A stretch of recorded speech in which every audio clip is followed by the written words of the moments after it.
See up close. This summer, a local team ventured into the depths of the ocean to begin what will be a years-long process to document the wreckage of Titanic in greater detail than ever before.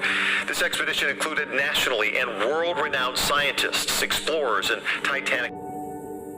Titan OceanGate company द्वारा बनाई गई एक submarine जिसके अंदर सवार थे 5 लोग।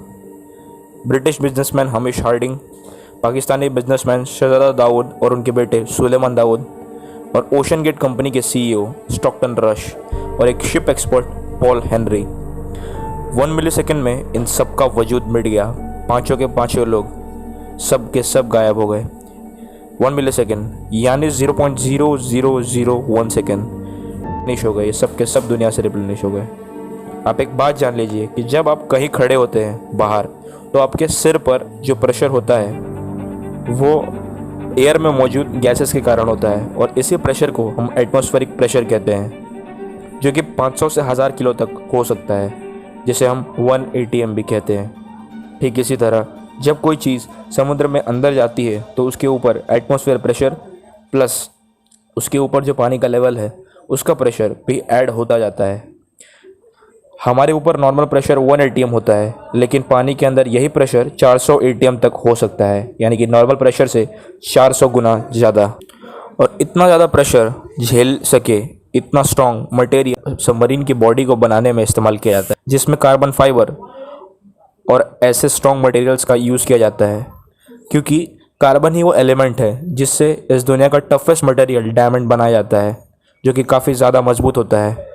तो इसी एलिमेंट के कंपाउंड को यूज़ किया जाता है सबमरीन के बॉडी को बनाने में, और साथ ही साथ मशीन यानी सबमरीन के आसपास आर्टिफिशियल प्रेशर भी क्रिएट किया जाता है, जो कि बाहर की तरफ होता है, ताकि वो एक्सटर्नल प्रेशर जो कि पानी के द्वारा है उसे अपोज कर सके। यही एक्सटर्नल प्रेशर जो कि टाइटन यानी ओशन गेट कंपनी का वो सबमरीन नहीं झेल पाया। पर क्यों? आप इमेजिन करिए कि सबमरीन के ऊपर 5 से 10 50 माले की बिल्डिंग को रख दिया जाए। इतना प्रेशर उसे झेलना पड़ा होगा, जिसकी वजह से 1 मिलीसेकंड में वो पचक गया। सोचिए इतना कम समय उसके अंदर जो 5 लोग होंगे उनका क्या हाल हुआ होगा। ना तो उन्हें कुछ देखने का, ना कुछ सोचने का, ना कुछ समझने का, और ना ही कुछ महसूस करने का समय मिल पाया।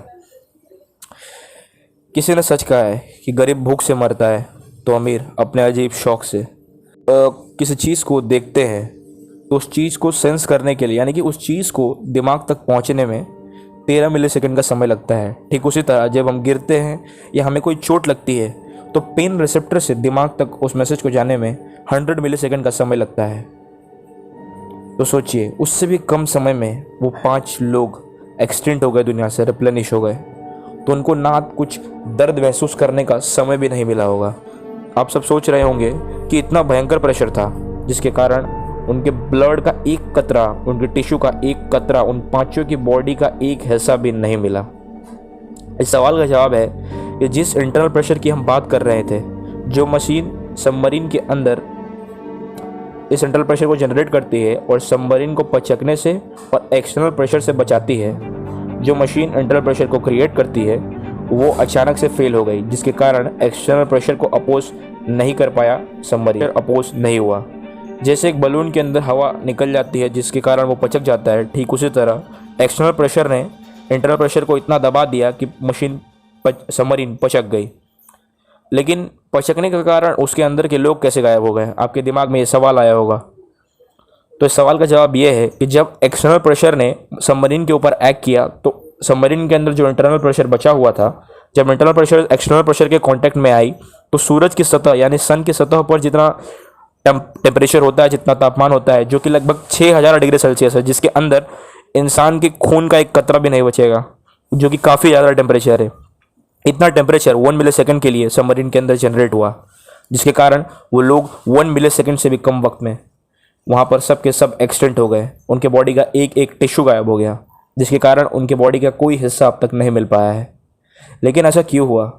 इंटरनल प्रेशर जनरेट करने वाली मशीन आखिर क्यों फेल हो गई? तो इन सब का जवाब ओशन गेट कंपनी के पास ही मिलेगा।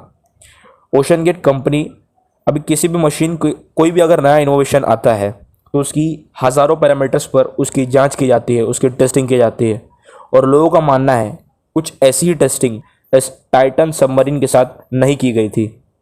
अब ये एक मिथ है या एक सच, ये कोई नहीं जानता, लेकिन कंपनी के सीईओ स्टॉकटन रश को ऐसा कई बार इत्तला किया गया था कि सबमरीन की ठीक से टेस्टिंग होनी चाहिए, लेकिन उन्होंने इस बात को नज़रअंदाज कर दिया क्योंकि किसी भी नए इनोवेशन को आने समय उसे रोकने की कई कोशिश की जाती है। इसलिए उन्होंने इस बात को नज़रअंदाज कर दिया और सबमरीन की ठीक से टेस्टिंग नहीं की, और इस बात से सबमरीन बनाने वाली कंपनीज़ को एक बहुत बड़ा सबक मिला कि उन्हें फर्स्ट प्रायोरिटी पैसेंजर की सेफ्टी को रखना चाहिए। अगर उन्होंने सेफ्टी को अपनी फर्स्ट प्रायोरिटी रखा होता तो आज 5 लोगों की जान नहीं जाती। तो सबमरीन के बारे में आपका क्या कहना है, कमेंट में ज़रूर लिखिएगा। जय श्री राम।